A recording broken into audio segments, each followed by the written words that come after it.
Some people don't fear being seen. They fear being seen at the wrong moment. The office sat 42 floors above the city, wrapped in glass and silence. The kind of silence that cost money to maintain. The kind that made every sound feel like a decision. And behind the wide oak desk, Evelyn Carter sat without moving. Her heels slipped off beneath her chair, her posture no longer sharp, but folded inward just enough to suggest something no one in the building was supposed to witness. Not weakness exactly, but the absence of control, her phone face down, her breathing. Slow, deliberate. As if she were holding something in place inside her chest that refused to stay still. The skyline stretched behind her in perfect lines, cold and distant. And for a moment the woman who ran a billion-dollar company looked like someone who had nowhere to go, nowhere to land. Just suspended in a quiet she didn't know how to fill. And then the door opened, not loudly, not dramatically. Just a soft mechanical click followed by the slow swing of polished wood, and Marcus Reed stepped inside without hesitation, a worn canvas tool bag hanging from his shoulder, his boots stopping just 2 steps in as the room shifted around him, not because of what he saw, but because of what he understood in an instant. His eyes met hers for less than a second, just enough to register the scene, the shoes under the desk, the stillness in her posture, the fact that this wasn't a moment meant for anyone else. And then something subtle happened, something most people would miss. He didn't look again, he didn't scan the room, didn't linger, didn't react the way men often do when they stumble into power unguarded. He simply stepped back, the motion quiet, almost instinctive, like someone closing a door that wasn't theirs to leave open. "Sorry, ma'am," he said, his voice even, not rushed, not flustered, just steady, as if the apology wasn't about the mistake of entering, but about the interruption of something private, something human. And before she could respond, before she could reach for her shoes or straighten her posture or rebuild the version of herself the world recognized, he turned and walked out, the door closing behind him with the same soft click. And just like that, the moment ended, or at least it should have. But Evelyn didn't move, not right away, her eyes still fixed on the space where he had stood, her breath catching in a way she couldn't quite explain, because she had expected something else: irritation, curiosity, a second glance, anything that confirmed the rules she understood about people. But instead she got nothing, no intrusion, no advantage taken, no silent judgment. Lingering in the air, just absence, just restraint. And it unsettled her more than any confrontation could have, because for the first time in years, someone had seen her when she wasn't ready, and chose not to see her at all. The hallway outside returned to its usual rhythm, polished shoes against marble, low voices measured and efficient. But Marcus Reed did not match the pace, his steps slower now, not out of fear, but out of thought, the kind that lingers longer than it should, his grip tightening slightly on the strap of his tool bag as he replayed the moment in his head, not what he saw, but what he almost saw, and more importantly, what he chose not to, because some lines, once crossed, cannot be stepped back over. And he had learned that long before this building, long before this job, back in a small apartment where mornings started before sunrise and ended with a second-grade math worksheet spread across a kitchen table that wobbled just enough to remind him nothing in life was perfectly stable. His daughter Lily sat there every evening, pencil in hand, asking questions he always tried to answer, even on days when the numbers in his bank account made less sense than the ones on her page. And that was the thing about Marcus. He did not carry much, but what he did carry, he carried carefully: dignity, routine, and a quiet understanding that respect was not something you turned on and off depending on who was watching. It was something you kept, especially when no one was. And so he kept walking, past glass offices and filtered light, past people who did not notice him and some who noticed too much, until he reached the maintenance corridor where the air shifted, less polished, more real, the hum of machinery replacing the silence upstairs. And for a moment he stopped, exhaled slowly, and let the weight of the building fall off his shoulders, just enough to keep moving. Because there was still work to do. Always work to do. But upstairs, behind a closed door, Evelyn Carter remained exactly where he had left her, not physically. Her posture had straightened, her shoes were back on, her phone now resting in her hand like armor returned to its place. But something else had not reset, something quieter, harder to name. She stood and walked to the window, looking out over the city that usually made sense to her, every street a decision, every building a result. But now there was a gap in that logic, a small disruption she could not categorize, because people were predictable. They always had been. They looked, they judged, they took what moments gave them, especially when those moments involved someone like her, someone used to control, used to distance, used to being observed and interpreted without permission. But this man, this stranger with worn boots and steady eyes, had done something she did not have a framework for. He had removed himself, not awkwardly, not performatively, but cleanly, like closing a door to a room that was not his to enter, and it unsettled her more than any mistake could have. Her fingers paused over her phone, then moved. Not to call human resources, not to report a breach, but to open the internal system. Her movements precise, controlled, as if this were just another task, another file to review. But it was not, because when she typed the request, it was not about protocol, it was about understanding, and when her assistant answered on the second ring, Evelyn's voice remained calm, measured, exactly as it should be. But the question she asked did not belong to the usual order of things. "Who was the man in my office just now?" she said, and for the first time that day, the silence on the other end was not controlled. It was uncertain, because the question itself carried something unfamiliar, not authority, not anger, but curiosity, and Evelyn Carter was not known for asking questions she did not already have the answer to. The answer came back within minutes, precise and efficient, just like everything else in the building. Marcus Reed, maintenance contractor, third-party vendor, scheduled for HVAC inspection on the executive floor. And that should have been the end of it. A name, a role, a line item in a system designed to categorize people into functions. But Evelyn did not close the file. She kept reading, not because there was much to read, but because there was not. The profile was thin, almost intentionally so. No advanced credentials listed, no corporate affiliations, just years of contract work, scattered across different companies, consistent but invisible. The kind of work that kept buildings running without ever being acknowledged. She leaned back slightly in her chair, eyes narrowing not in suspicion, but in quiet recalibration, because nothing about the file explained the moment. Nothing in his job description accounted for restraint, for awareness, for the kind of instinct that chooses dignity over opportunity without hesitation. And that was the part she could not file away. She stood again, slower this time, walking toward the glass wall not to look out, but to think, her reflection faint against the skyline.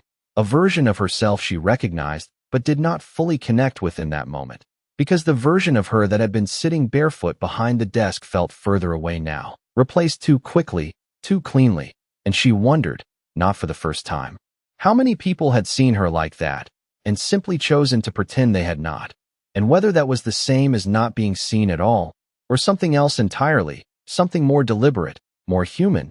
Downstairs, Marcus adjusted the thermostat panel with steady hands, the small screen flickering as he recalibrated the system, his movements efficient, practiced, as if the earlier moment had already been placed somewhere behind him, not forgotten, but filed under something that did not require revisiting, because there was no action left to take, no correction needed, just work, and then the rest of the day, and then home, always home, where Lily would be waiting with another question, another drawing taped slightly crooked to the fridge, another reminder that the world made more sense when it was small enough to fit inside a two-bedroom apartment. He finished the adjustment and stepped back, checking the airflow with the back of his hand, a habit learned over years, simple, reliable, and then he moved on, not noticing the subtle shift happening above him, because Evelyn had already made a decision, not a loud one, not the kind that echoed through boardrooms or emails, but a quiet adjustment, the kind that starts with a single thought. She picked up her phone again, her voice calm when her assistant answered, but different now, less distant, more precise. "Have him return to the executive floor this afternoon," she said, pausing just long enough to make the next part intentional. "There is a temperature inconsistency in my office." The words were simple, practical, but the silence that followed on the other end carried a question she did not need answered, because this was not about temperature, and for the first time that day, Evelyn allowed herself to acknowledge that what she was really doing was not fixing a problem, but reopening a moment, not to control it, but to understand it, because something in the way he had stepped back, in the way he had chosen not to look, had left a space she could not ignore, and she was not used to unanswered spaces. By mid-afternoon, the building had settled into that quiet rhythm where everything important sounded softer than it actually was, the kind of quiet that made footsteps feel louder and intentions harder to hide. And Marcus almost missed the message when it came through. A short notification routed through the maintenance system. Executive floor, office temperature inconsistency, return visit required. He read it once, then again, not because the words were unclear, but because something about the timing did not quite line up. Systems like that did not fail twice in the same day without reason. And he had checked that unit himself less than an hour earlier. Still, work was work, and Marcus was not the kind of man who questioned an assignment out loud. He simply picked up his bag and headed for the elevator, his reflection catching briefly in the stainless steel doors as they closed. Older than he felt some days, steadier than he looked on others. And when the doors opened again on the executive floor, the air shifted back into that filtered stillness, the carpet soft under his boots, the lighting warm but controlled, everything designed to keep emotion at a distance. He walked the same hallway, the same measured pace, but this time he knew exactly where he was going, and more importantly, who was behind the door. He stopped just outside for a brief second, not hesitation, just awareness, then raised his hand and knocked. Once, firm but not loud. "Come in." Her voice came through, composed, even, exactly what the world expected from her. And when Marcus stepped inside, the room was no longer the same as before. The shoes were back on.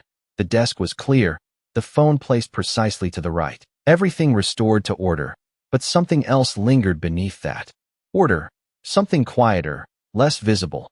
And for a moment neither of them spoke, not out of tension, but out of something more deliberate, like both understood that this was not just a routine follow-up.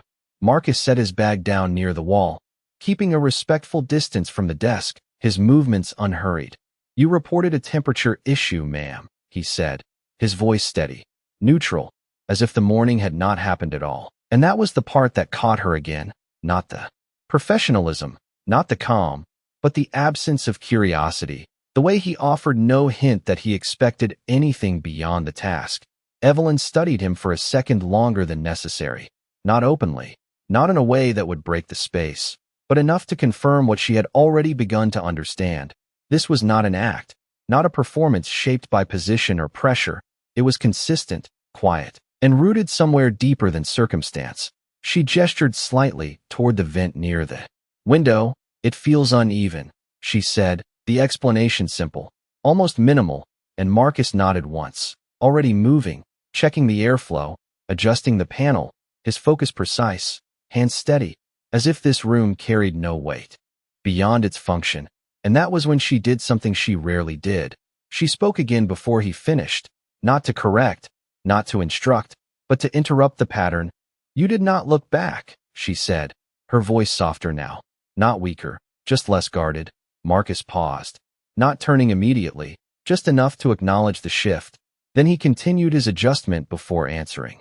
"There was nothing I needed to see, ma'am," he said, simple, direct, without emphasis. And when he finally turned, his expression was unchanged, no expectation, no need for approval, just the quiet certainty of someone who had already made his choice before anyone could question it. And for the first time in a long time, Evelyn Carter did not have a response ready, not because she lacked the words, but because none of the ones she knew seemed to fit what she had just heard. The room held that silence a second longer than it should have, not uncomfortable, not tense, just unresolved, like a question that had not yet decided if it wanted to be asked, and Evelyn felt it before she understood it. That subtle shift where control did not leave her, but loosened just enough to let something unfamiliar in. She stepped away from the desk, not fully, just enough to change the distance between them. Her heels soft against the floor, measured, deliberate, but no longer anchored behind the barrier she usually kept. "Most people would have looked," she said, her voice quieter now, less like a statement and more like something she had been holding on to since the morning. Marcus finished adjusting the vent, his hand resting briefly against the panel as if confirming it was stable before he stepped back. He did not rush to answer, not because he needed time, but because he did not fill space unnecessarily. Most people are curious, he replied. Simple, not dismissive, not critical, just a fact placed gently between them. And that was the difference again. Evelyn noticed it immediately. He did not separate himself from others to elevate himself. He just stated what was true without needing to shape it. She folded her arms lightly, not defensive, just grounding herself in something familiar. And, "You are not," she asked, not challenging, just asking. The word felt unusual in her mouth. Marcus shook his head once, a small motion, almost unnoticeable if someone was not paying attention. "I try not to be where it does not belong," he said. And there it was again, not advice, not philosophy, just a line he had already decided to live by long before this room, long before her.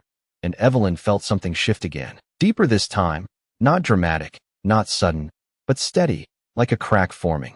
In something she had built carefully over years, she walked to the window, not to turn away from him, but to think without being watched, the city below moving as it always did, unaware, unaffected, and for a moment, she wondered how many decisions in her life had been shaped by being seen, by being evaluated, by being reduced to something observable, and how different it felt to stand in a space where someone had chosen not to do that. "You have a daughter," she said suddenly, the information pulled from the file but spoken now with a different weight. Marcus nodded, not surprised, not guarded, just acknowledging. "Yes, ma'am," he replied, and there was something in that answer, not the word, but the tone, steady, present, that made her continue. "How old?" she asked, and this time the question was not strategic, not calculated. It was human. Marcus allowed the smallest shift in his expression, not quite a smile, but something close. 8, he said, 2nd grade. And for a brief second, the room changed again, not in structure, not in power, but in presence, because now there was something else in the space, something beyond roles and titles, something that did not belong to the building at all. Evelyn nodded slowly, her eyes still on the skyline, but her focus elsewhere. "Does she ask a lot of questions?" she said, almost to herself. And Marcus let out a quiet breath that might have been a soft laugh if it had been any louder. "Every day," he answered, "and I try to answer them the right way." And Evelyn turned slightly at that. Not fully, just enough to catch the edge of his words. "The right way," she repeated, and Marcus met her gaze this time. Not intrusive, not hesitant, just steady. "The way that lets her trust the world a little more," he said. And that was it.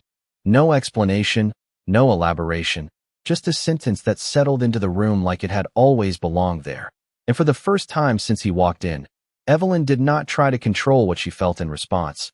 She just stood there, quiet, absorbing something she had not realized she had been missing. The air in the room felt different now, not because anything had visibly changed, but because something invisible had shifted into place, something neither of them could point to but both could feel. And Marcus, sensing that the work was done, reached for his tool bag with the same quiet efficiency he had carried since he walked in. No lingering, no expectation, just the natural end of a task that should stabilize the airflow. "Ma'am," he said, his voice steady, returning the moment to something familiar, something structured, and for a second it almost worked, almost reset the room back to what it was supposed to be. But Evelyn did not move toward her desk, did not pick up her phone, did not dismiss him the way she would anyone else. Instead, she stayed where she was, near the window, her reflection faint against the glass, her thoughts no longer aligned with the rhythm she had spent years perfecting.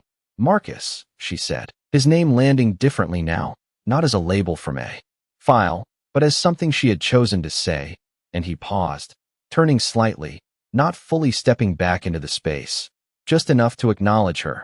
"Yes, ma'am," he answered, and there was no hesitation in him, no curiosity about why she had called his name, just presence. And that steadiness made the next part harder for her than she expected, not because the words were complicated, but because they were not. "Why did you say it like that?" she asked, her tone softer, less certain. "About your daughter," she added, clarifying what she meant. Marcus did not answer immediately, not out of reluctance, but because he did not rush meaning. He considered the question for a moment, then stepped back from the vent completely, giving the conversation a space it had not asked for, but now required. "Because she listens," he said simply, and Evelyn turned more fully now, her attention no longer divided. "Children always listen," she replied, almost automatically, the kind of answer shaped by observation, not experience, and Marcus shook his head slightly, not correcting her, just adjusting the truth. "They listen to what you do more than what you say," he said, and there was no weight behind it. No lesson being delivered, just a statement that had been proven quietly over time, and something in that landed deeper than she expected, not because it was new, but because it was said without agenda, without trying to convince, just offered, and she found herself holding on to it longer than she should have. "And you think that makes a difference?" she asked, and for the first time, there was a trace of something in her voice that did not belong to control, something closer to uncertainty. Marcus met her gaze again, steady as before, unchanged.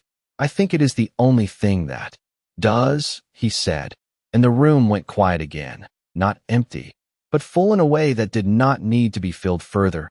Evelyn looked down briefly, not in defeat, not in doubt, but in recognition of something she had not allowed herself to consider in a long time, that not everything important could be managed, measured, or predicted.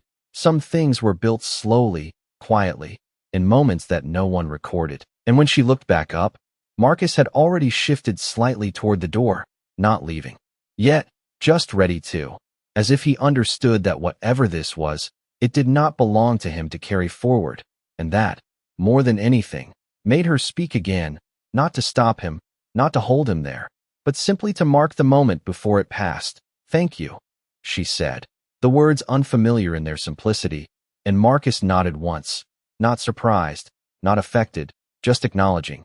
"You are welcome, ma'am," he replied, and then he turned, walking toward the door with the same quiet certainty he had entered with, leaving behind a room that looked exactly the same, but no longer felt like it.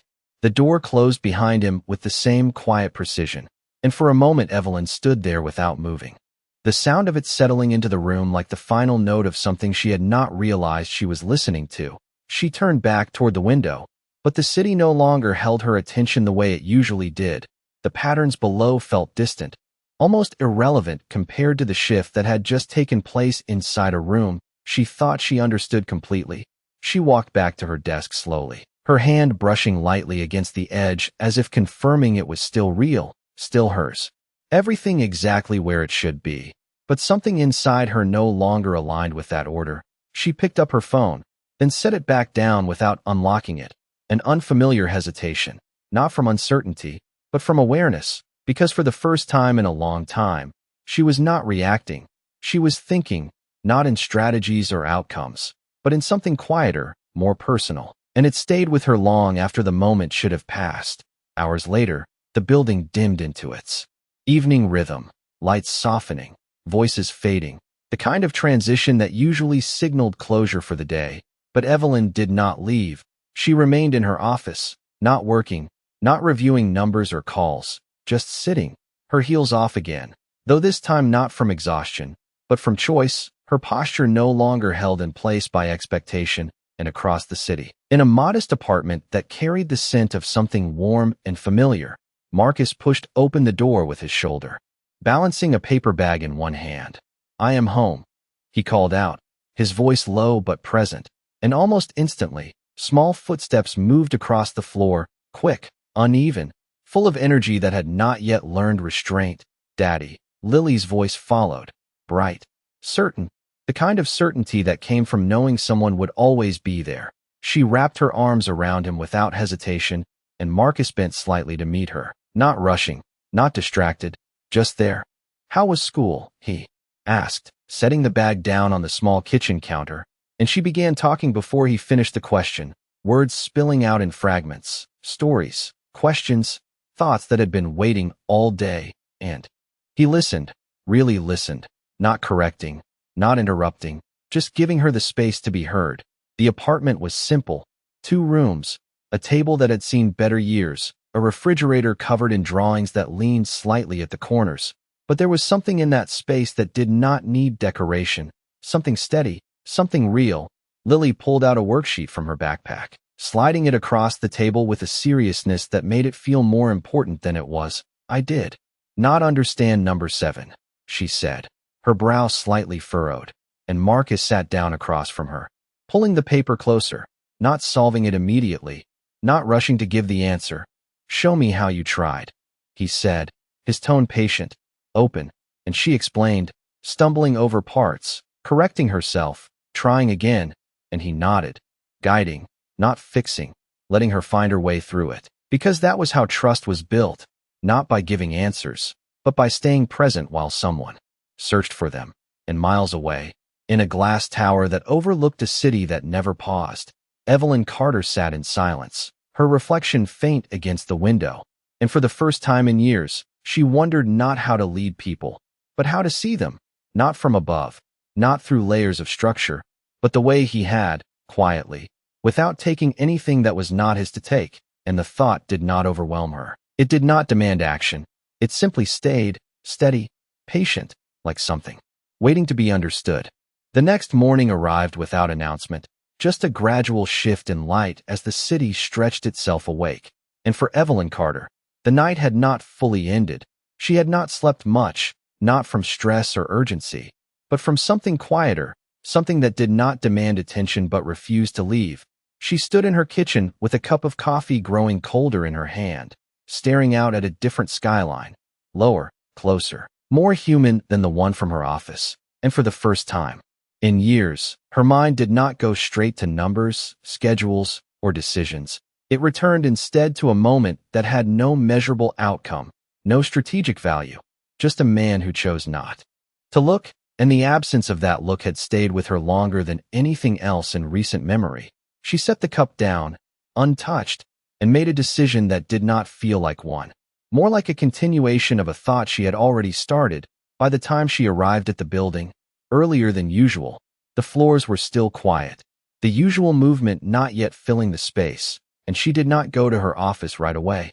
Instead, she took a different route, one that led her past the polished boundaries she rarely crossed, down toward the lower levels where the air changed, where the silence was replaced by the low hum of systems that kept everything above running without acknowledgement.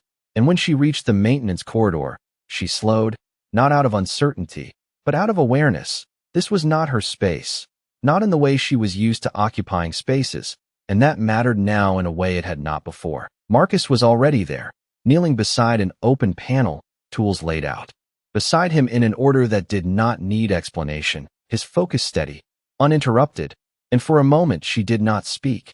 She simply observed, not the way she had been observed for years, not with evaluation or expectation, but with something closer to respect, the kind that begins before interaction. And when she finally stepped closer, her heels softer against the concrete floor than they had ever sounded on marble, he noticed her without looking up immediately, finishing what he was doing, before standing, turning toward her with the same calm presence he had carried the day before. No surprise, no adjustment, just acknowledgement. "Good morning, ma'am," he said, and there was something about hearing those words here, in this space, that made them feel different, less formal, more grounded. Evelyn nodded once, her posture still composed, but not distant. "Good morning," she replied, and for a brief second, neither of them moved to fill the space with purpose, because this was not about a task. Not this time.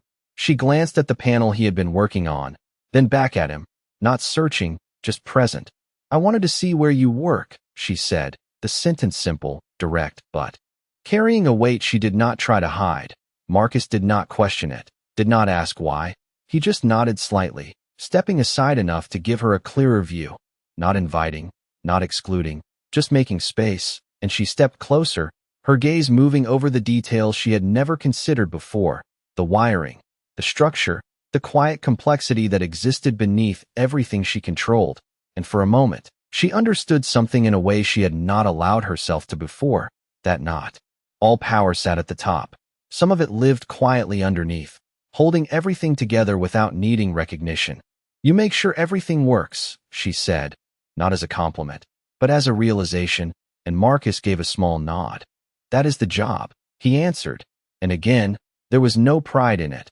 No need to elevate it, just truth. And Evelyn looked at him differently then, not as someone below her structure, but as someone outside of it entirely, someone who did not need the system to define his value. And for the first time, she felt the shift not just as something she was observing, but something she was becoming part of, something quieter, steadier, something she could not control, but no longer wanted to. The corridor remained quiet even after she stepped back, as if the space itself respected the stillness that had formed between them, and for a moment neither of them spoke, not because there was nothing left to say, but because something had already been understood without needing words. Evelyn looked once more at the open panel, then at Marcus, her gaze steady now, not searching, not measuring, just seeing, and that was new, not just for him, but for her, because for years she had moved through people the way she moved through data, quickly, efficiently, extracting what was needed and moving forward. But this felt different, slower, more deliberate, and somehow more precise.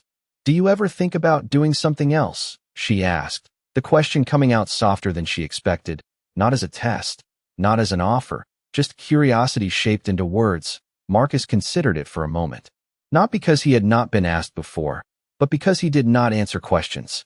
Out of habit. "I think about doing what needs to be done," he said, and there was no hesitation in it, no trace of regret or ambition left unspoken, just clarity, and Evelyn nodded slightly, absorbing that in a way she could not have a day ago, because it was not about limitation, it was about choice, and for the first time she recognized that there was a kind of freedom in that, the kind she had not allowed herself to consider. She took a small step back, not retreating, just giving the moment room to settle. "You should come upstairs sometime," she said, the words simple, but carrying something unspoken beneath them, not a command, not even an invitation in the traditional sense, more like an opening. Marcus did not react the way most would, no surprise, no eagerness. He simply nodded once. "If there is work, I will," he replied, and again, there it was, that quiet boundary, that refusal to step into a space unless it was earned or needed. And instead of frustrating her, it grounded her, because it meant that whatever this was, it would not be shaped by expectation or advantage. It would remain what it had been from the start, honest, unforced, and she respected that more than she could explain. She turned slightly then, preparing to leave, her heels finding a rhythm against the concrete floor that felt different now, less like authority, more like presence, and before she reached the end of the corridor, she paused, not turning back fully, just enough for her voice to carry. "Marcus," she said again, and he looked up from his tools, steady as always. "Yes, ma'am," he answered, and she held that for a second, not searching for the right words this time, just letting them come as they were. "You did not raise your voice yesterday," she said, her tone even, reflective. "But you changed something." And Marcus met her gaze without trying to define what that meant, without asking her to explain it. He simply nodded once, acknowledging what he did not need to understand fully to respect, and Evelyn gave the smallest response, not quite a smile, but something close, before turning and walking away, the sound of her steps fading into the distance, and Marcus returned to his work, the panel, the wires, the quiet systems that kept everything running. Nothing outwardly different, nothing needing to be, because some changes do not announce themselves, they settle in slowly, in the way someone chooses not to look, in the way someone chooses to see, and far above, in a glass office that no longer felt as distant as it once had, something unseen had shifted, not in structure, not in power, but in perspective, and it stayed there, steady, quiet, like something that would not need to be repeated to be remembered.